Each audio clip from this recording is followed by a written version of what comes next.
it's a little less seductive than the wanting mind, because for most of us, it's unpleasant to be hanging out in that space a lot.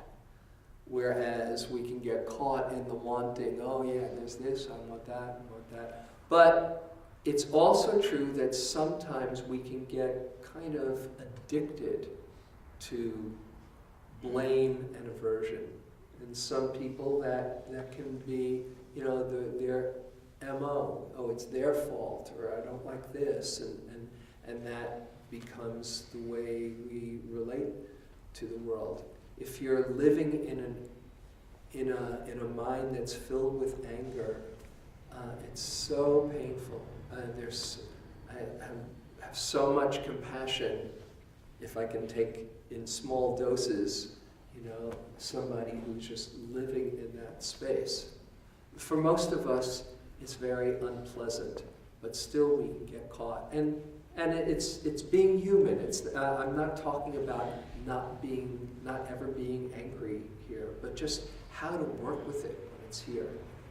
The aversive mind, you know, again, can come when you're sitting and you're trying to be present, and all of a sudden something happens. Either you think of something that triggers some anger or aversion, or you're experiencing it in your body, or you're experiencing a mood that you don't like, and then you compound it. I don't want this to be here. We say somebody is boiling with rage. It's a very agitated state of mind. And again, it keeps you from seeing clearly. So that's the second one. Attachment, wanting, aversion. Third of the big five, the classical hindrances, one that's been mentioned here from time to time, especially as you're meditating, is sleepiness, dullness. And I said in the classical teachings, this is known as sloth and torpor. That's the translation in English. And there you are meditating, and you're just having the nods. Yes. And also in our life, it can take the form of laziness, dullness, procrastination. That one. Just not overcoming the inertia.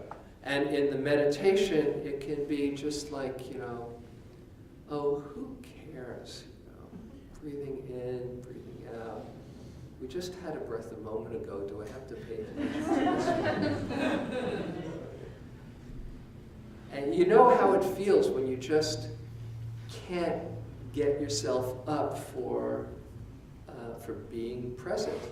It takes a little bit of intention and wakefulness. So, a very common experience, if you've had it, you've got a lot of company. It's so, we're used to operating on outside energy of stimulation. And so, you come to meditate, there's not much going on, okay, somebody's pulled the plug, it must be time to go to sleep. Right? And it takes a little while to get in touch with your own inner resource of energy, but it's possible. So that's the third one. Okay. Fourth is the opposite of sloth and torpor, which is restlessness and agitation, which also includes anxiety, a kind of skittish mind that's flitting about, can take the form of guilt, where you're just kind of replaying something over and over in your mind. Often restlessness, sometimes it's a complete physical experience where you're sitting there and it's just all of this energy and you don't know quite what to do with it. Sometimes it can be initiated by mental mental formations and different stories, very often about either the past or the future. You know, we can start thinking about something that's happened that we regret, for instance, or we feel lousy about, and then get into this whole cycle of guilt and regret.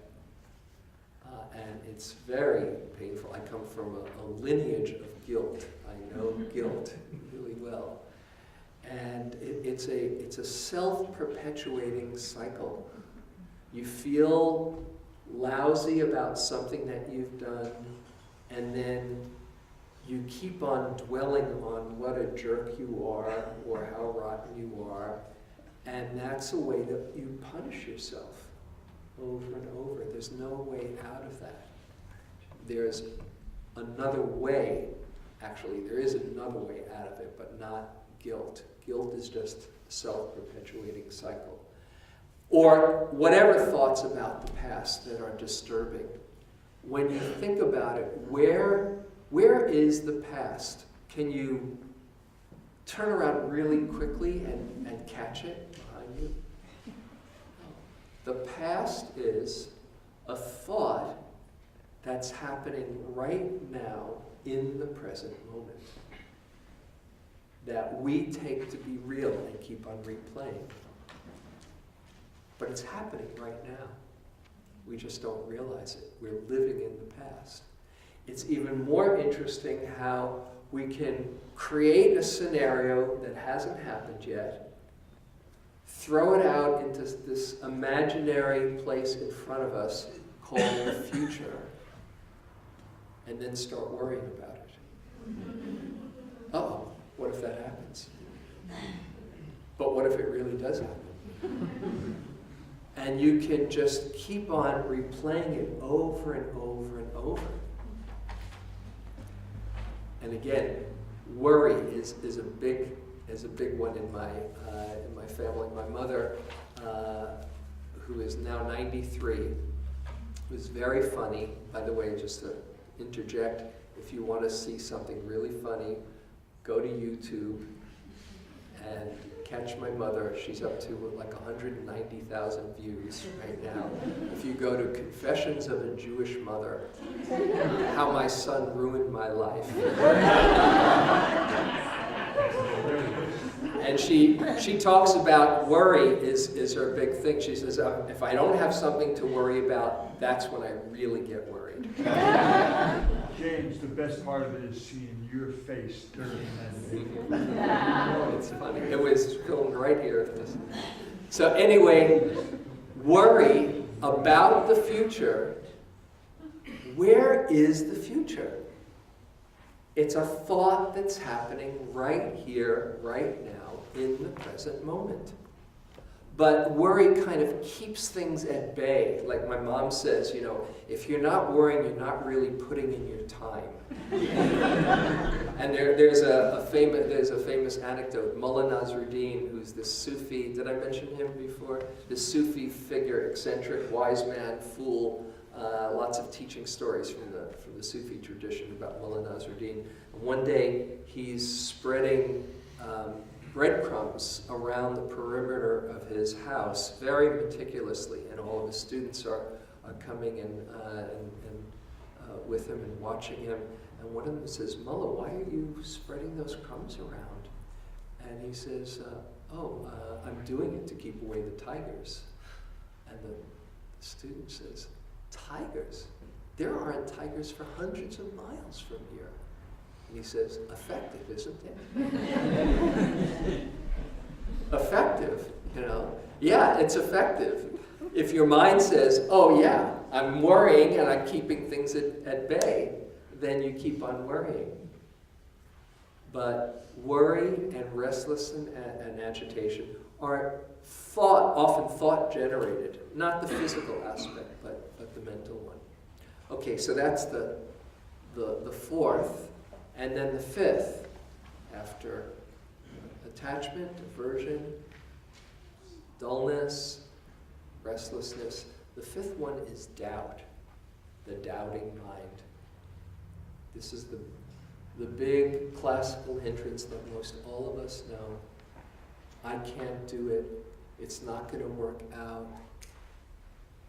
I'm not up to it. I can't trust whoever this is.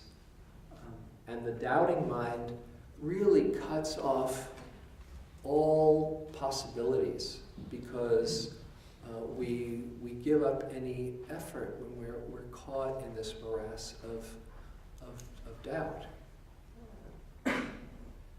Doubt about the meditation. What is the point of this anyway? You're just sitting here, trying to watch your breath, spacing out most of the time, sleeping, what is going on here? What's the deal, Or maybe about whatever the teachings are, I don't know about this stuff. Am I joining a cult?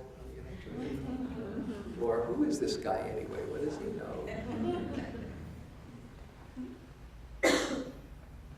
And the doubting mind is not just in the meditation. The meditation just kind of shows you, like somebody was saying, how the mind works. Doubt about lots of things in our life. So, how to work with all of these.